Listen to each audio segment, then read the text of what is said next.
This fly is so deadly and cheap, it's actually banned in some waters. Yeah, you can't even fish it legally in certain spots. Today I'm going to show you how to tie the real San Juan worm, step by step with materials in the description, and why it's so effective that some places don't allow it. We'll start by using a size 10 nymph hook, preferably barbless. It's small, but it's perfect for this worm pattern. For thread, I'm using red UTC.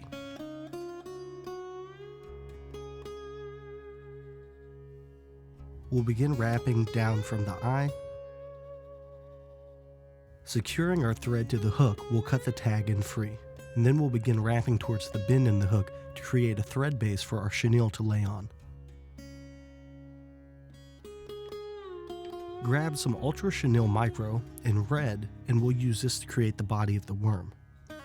Take a length about 3 or 4 times the hook length and secure it to the fly. Use 4 or 5 wraps at the bend to make sure it doesn't spin later in the process.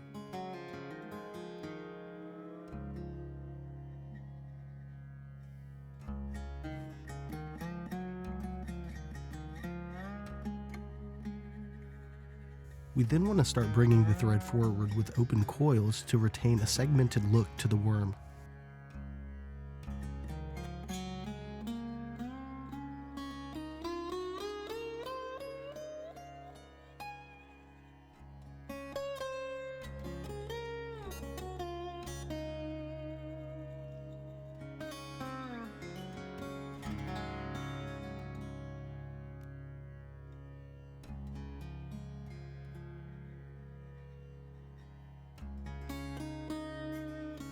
Repeat this segmented process until you get towards the eye in the hook.